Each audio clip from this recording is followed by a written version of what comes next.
aí, bebê, tudo bem? Gente, o ano chegou nos finalmente, hein? E a gente fez tudo o que pôde, ou quase o que pudemos. Mas enfim, o bom é que a gente chegou até aqui e graças a Deus, né, a gente tem a oportunidade de estar aqui. Eu gostaria de agradecer a todos vocês por mais esse ano que a gente esteve junto e dizer que tudo na vida da gente tem um propósito e que esse é mais um propósito de Deus nas nossas vidas. Então vamos aceitar ele com alegria e vamos assim vivenciar tudo que a gente tiver que viver, ok? Quero convidar vocês a gente fazer uma revisão de alguns assuntos, né, importantes que nós falamos no decorrer desse ano. Esse é o nosso último vídeo deste ano, né? Graças a Deus chegamos aqui. E eu convido vocês a recuperarem comigo aqui, dentro dessa revisão, um conteúdo que a gente viu durante o período letivo.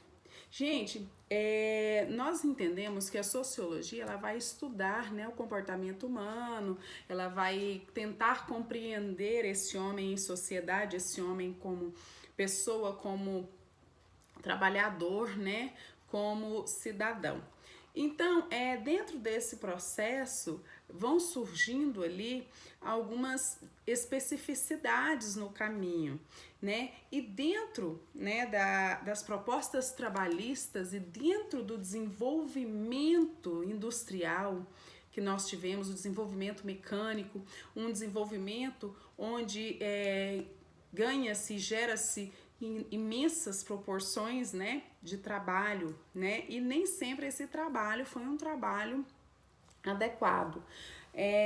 Lá na Revolução Industrial, no início do século XIX, né, a gente teve assim um avanço, né, tecnológico grande e com isso, com o passar desse desenvolvimento, vieram, né, também alguns tipos de produção, né?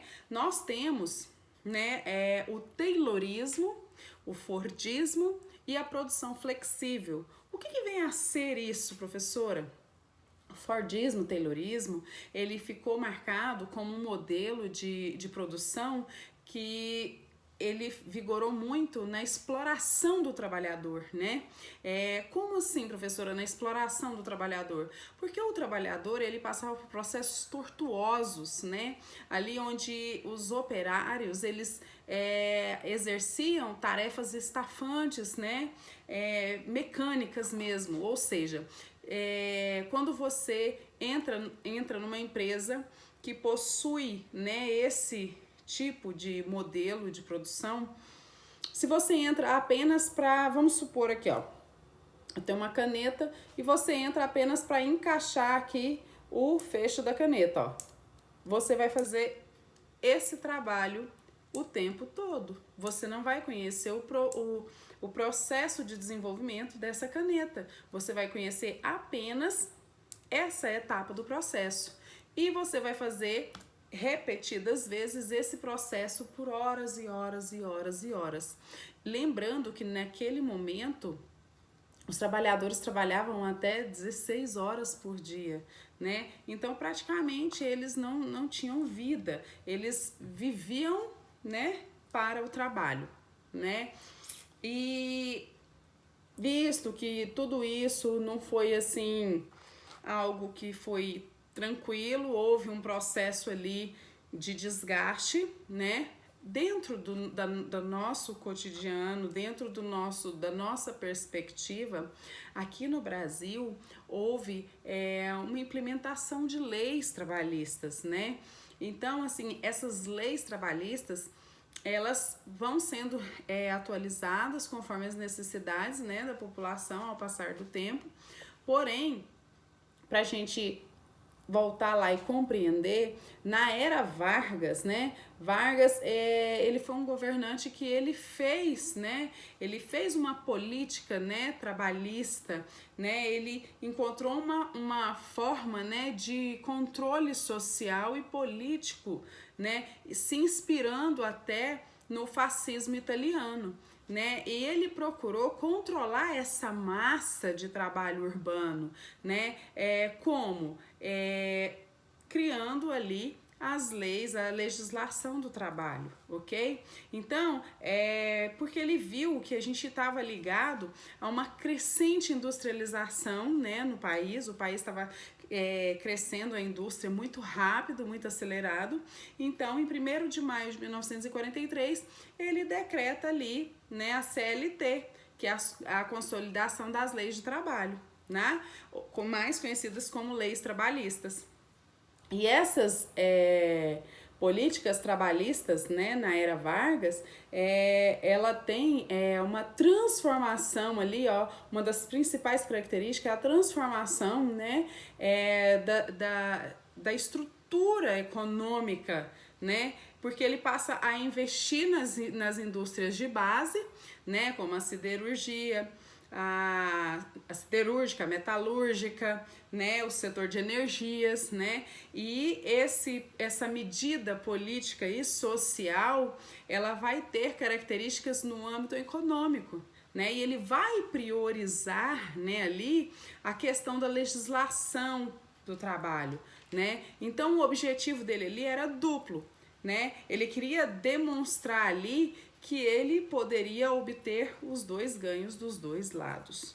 E ele foi extremamente inteligente nisso. Por quê? Porque ele obteve êxito, tá? Só que as pessoas, elas tendem sempre, né, a desenvolver não somente coisas boas, né? E prosseguindo aí, a gente pode falar sobre alguns tipos de diferenças, né? As pessoas, elas possuem diferenças, né? E dentro dessas diferenças, a gente pode citar 3 que são gritantes, que é o preconceito, o racismo e a discriminação. Professora, fala pra mim, o que é preconceito? Né? É quando você tem ali uma ideia pré-formada, um conceito pré-formado sobre algo ou alguém, né? E isso vai causar uma diferença entre você e o outro, beleza? O racismo, ele vai ter a sua prepotência ideológica, né? Onde ele vai querer tornar alguns superiores, né, a outras pessoas. Quando alguém se acha superior ao outro, né, pela sua raça, beleza? E a discriminação, né? A discriminação é uma conduta injusta, né? Ela é uma conduta injusta, né?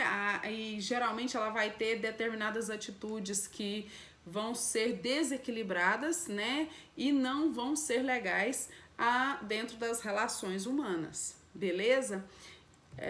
A gente pode dizer que nós possuímos uma luta política, né? E que vai ter direitos, deveres, né? Vai ter respeito, desrespeito humano. E essa luta que nós travamos e que nós precisamos guerrilhar todos os dias, ela tem que ser a favor de nós, trabalhadores, seres humanos, né? Culturas diferentes, a maneira como vivemos, como agimos, como falamos, como andamos, a profissão que eu escolho, quem eu escolho ser. Eu tenho que deixar o outro ser, eu tenho que respeitar o próximo, eu tenho que dar direitos a esse ser humano de viver. Eu não posso deixar que isso, né, entre dentro de mim, né, introspecta, o que eu quero dizer? Introjete em mim algo que vai ser deplorável, ou seja, quando eu olho o outro com diferença e me sinto superior, ou quando eu julgo o outro não pelo que ele é, mas pelo que eu penso que ele é, certo? Então, assim, a gente tem que travar mesmo dentro da nossa sociedade uma luta onde nós vamos revitalizar esses direitos humanos, esses direitos culturais, esses direitos de ser quem nós somos, onde o homem é apenas homem, não é um cidadão a mais abastado, é um cidadão que né? Então, assim, nós precisamos que os nossos jovens, que a nossa escola seja habitado, que o nosso planeta, que o nosso país, a nossa cidade, a nossa comunidade seja habitada por pessoas críticas a favor do bem, né? Então essa luta política e desrespeito aos direitos humanos, ela diz sobre todos nós, não apenas de alguns, mas sobre todas as lutas que nós travamos todos os dias, lutas até mesmo na nossa condição social, porque a gente tenta melhorar a nossa vida, porém as normas e leis não condizem, não permitem que a gente dê esse salto na nossa vida. Então eu convido vocês, alunos da terceira série, que serão os nossos novos profissionais, né? Que virão aí os nossos novos médicos, contadores, enfermeiras, professores, né?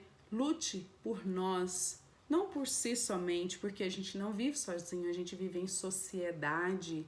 E a sociologia, ela tenta compreender essa sociedade, ela tenta amenizar esses problemas causados pelo homem, certo?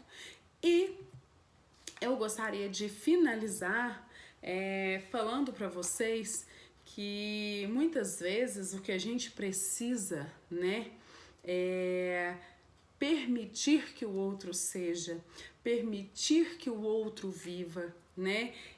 Posicionar-nos a favor das pessoas e não contra.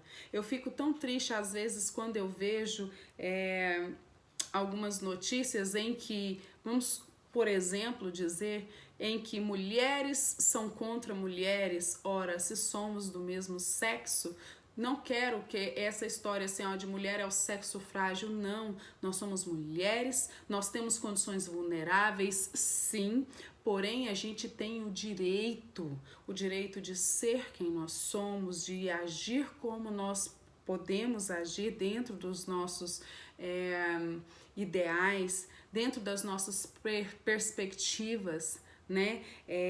Eu gostaria de convidar vocês, meus alunos, a fazerem parte de um movimento onde você vai respeitar o próximo, você vai respeitar o direito do outro de dizer e o seu de ouvir e de falar, tá? Então eu convido vocês a fazer parte de um mundo melhor, a trazer para nós vidas, né? Mas vidas críticas de conteúdo, não vagas. Beleza? Meu recadinho só para hoje, para esse final de ano, é que a gente seja mais feliz que ontem, mais forte que amanhã, porque a nossa luta é apenas contra as mazelas deste mundo que nós mesmos criamos, tá bom? Um beijo, Jesus os abençoe muito. A gente se esbarra por aí e Jesus caminha e ilumina o caminho de vocês e tenha fé, você vai conseguir.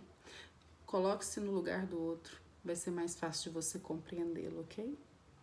Fica meu recadinho aí. Beijo.